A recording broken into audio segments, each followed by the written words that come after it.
대표님, 계속 출연을 고사하시다가 장시간 회사하고 대표님의 방향성에 대해서 말씀을 해주셨는데요. 대표님이 다른 사람과의 비교해서 장점이 있다면 말씀해 주시겠어요? 저보다 업력이 오래되고 훌륭하신 분들이 많으신데요. 다른 분들과 비교해서 감히 장점이라고 말하기에는 제가 너무 부족하고요. 장점은 아니고 차별화?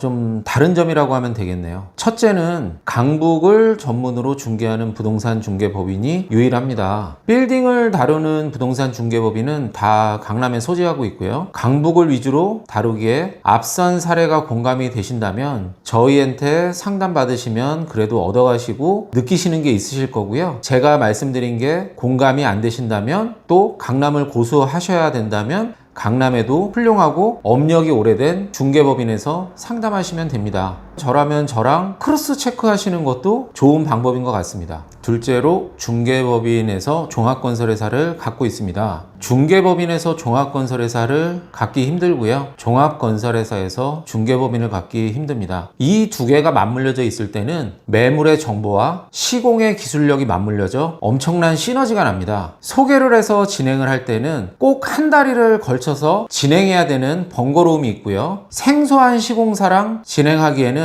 불확실성의 어려움이 있습니다. 건물 짓다 10년 늙는다고 합니다. 중개법인과의 중개와 시공사의 시공으로 일이 진행되는데 중개법인은 시공사를 이해하기 힘들고 시공사도 중개법인을 이해하기 힘듭니다. 일이 한 가지 시스템으로 진행이 된다면 의뢰하시는 분과 의뢰받는 쪽의 연결로 아무래도 원활한 일의 흐름이 진행됩니다. 종합건설회사가 많이 있지만 건물 계약하고 막상 찾아보시면 실제로 리모델링 공사하는 곳이 많지 않습니다. 왜 그럴까요? 종합건설회사는 신축을 선호하고 리모델링 공사를 좀 기피하는 경향이 있습니다. 이유는 공사비가 작아서 돈이 별로 안 됩니다. 그리고 새로 짓는 것보다 낡은 건물 고쳐서 쓰는 게 더 일이 번잡하고 누수나 하자가 나기 쉽습니다. 일은 어렵고 누수가 진행되어 있는 건물을 수선하기에 미리 꼼꼼히 봐서 공사를 진행해도 철거하고 처음 짓는 것보다는 하자가 생길 확률이 아주 많습니다. 그래서 막상 찾아보시면 의외로 공사하는 데가 많지 않구나 느끼시게 될 겁니다. 그래서 한 현장에 있으면 저희가 중개한 물건이 아니더라도 이 물건이 돌고 돌아서 저희한테까지도 견적이 많이 들어옵니다. 신축을 하시면 좋죠. 번듯하고 깨끗하고 남보기도 좋고 공사하는 저희 입장에서도 공사 금액도 크고 하자의 위험성도 낮출 수 있고 저 역시도 회사의 운영 차원에서는 신축이 더 좋습니다. 그러나 저는 디벨롭해서 엑시트할 목적이면 신축은 많이 권하지 않습니다. 작은 사업 부지에서는 큰 효과를 낼 수 없고요. 큰 사업 부지에서 많은 자본이 투입돼야 효과가 있습니다.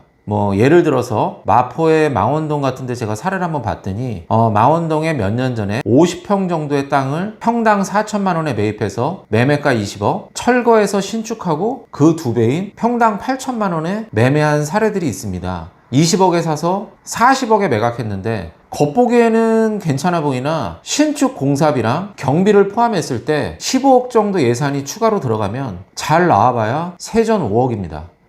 가만히 있다고 3, 4억이 떨어지는 건 아니지만 명도하고 철거하고 신축 공사하고 민원받고 이 난리법석 펴서 세전 5억이면 저는 안 합니다. 좀 욕심일 수도 있지만 신축하려면 나중에 매각했을 때 매입한 땅값의 3배는 받을 자신이 있다고 하면 해야 된다고 생각합니다. 셋째로 중개로만 끝나는 게 아니고 이런 공사를 많이 진행을 하다 보니까 저희 직원들의 수준이 좀 높다고 생각합니다. 저희가 보유하고 있는 물건이 굉장히 많습니다. 강북 물건은 가장 많다고 생각하고요. 솔직히 말씀드리면 저희 물건이 어떤 게 있는지 파악이 안 될 정도입니다. 매일 아침마다 저희는 매수 대기 고객들을 위해서 물건을 가지고 토론을 합니다. 제가 굉장히 꼼꼼한 성격이라서 집요하게 물건에 대해서 분석을 합니다. 저희 직원들은 건축사 도움받지 않고 기본적인 설계랑 견적을 낼 정도의 수준은 됩니다. 대화를 하시다 보면 좀 다르구나 하는 것을 느끼실 겁니다. 손님한테 물건을 제안할 때 이유 있는 물건들만 저희는 제안합니다.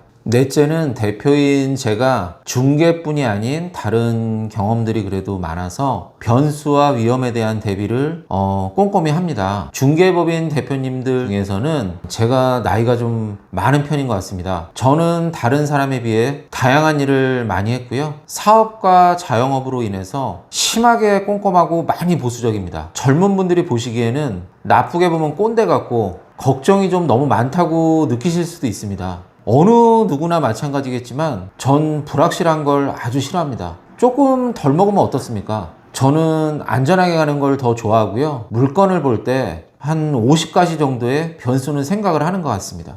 다섯째는 저희 회사는 상담 의뢰가 들어오면 특별한 일이 없는 한 시간을 쪼개서 거의 모든 손님을 대표인 제가 상담을 직접 합니다. 이유는 다른 건 없습니다. 손님한테 더 잘해드리고 싶고 또 그로 인해서 직원들이 잘 되었으면 하는 마음에 할 수 있는 한 직접 상담을 다 하고 있습니다. 저희 손님들의 비율의 80%가 의사분들이시고 20% 정도가 회사 대표님, 자영업 하시는 분, 또 투자를 꾸준히 해온 직장인분들도 계십니다. 평일에는 시간이 어려우시기에 주말에도 상담을 주로 진행합니다. 많이는 상담할 수는 없고 일주일에 3분 정도 상담합니다. 한 번에 여러분들을 모셔가지고 상담하진 않습니다. 물건이 몇만 개가 있다고 하더라도 정말 우선순위의 물건은 3개 정도입니다. 이 물건을 여러분들을 모아서 제가 일 편하자고 경매처럼 브리핑하고 상담한다는 것은 손님에 대한 예의가 아니라고 생각합니다. 예를 들어서 아파트에 집 보러 가는데 중개업자가 최대한의 효과를 내기 위해서 여럿이 우르르 보고 경쟁심을 유도시키고 이런 건 좀 아니라고 생각합니다. 좋은 물건을 가위바위보나 제비뽑기로 결정할 수도 없고요. 상담을 원하시는 분은 위에 전화번호로 전화하셔서 일정을 잡으셔도 되고요. 아래 이메일로 연락을 주시면 답변을 드리겠습니다. 매주 상담의 예외는 있습니다. 자신 있게 내세울 물건이 없을 때는 하지 않습니다. 부동산은 결국 물건입니다. 물건이 시덥지 않은데 오시라고 말하는 거는 손님한테는 신뢰라고 생각합니다. 서로 바쁜데 괜히 시간 낭비할 필요는 없다고 생각합니다. 두서없이 제 생각과 저희 회사의 색깔을 장시간 영상을 찍어서 보냈는데 도움이 되셨으면 좋겠습니다. 처음 해보니까 다른 분들은 굉장히 능숙하게들 잘 하시는데 제가 이런 전달력이 좀 부족한 것 같습니다. 부족하더라도 진심이 전달되는 게 가장 중요하다고 생각합니다. 차차 나아지겠죠. 강북에는 가장 많은 물건을 보유하고 있고 강북을 전문으로 하고 시공에 대한 어려움도 해결하고 이것만으로도 저희의 콘텐츠는 충분하다고 생각합니다. 생소한 분야에서 혼자서 모든 걸 다 잘할 수는 없습니다. 사람이 도움 주고 사람이 피해 주고 결국 부동산도 사람입니다. 믿고 갈 수 있는 파트너가 가장 중요하다고 생각합니다. 앞으로는 저희 컨텐츠가 부족하더라도 연예인들 사례나 남의 사례보단 시간이 된다면 최대한 제 얘기를 주로 하겠습니다. 이게 유튜브 하는 게 보통 일이 아니네요. 많은 응원 부탁드리겠습니다. 감사합니다.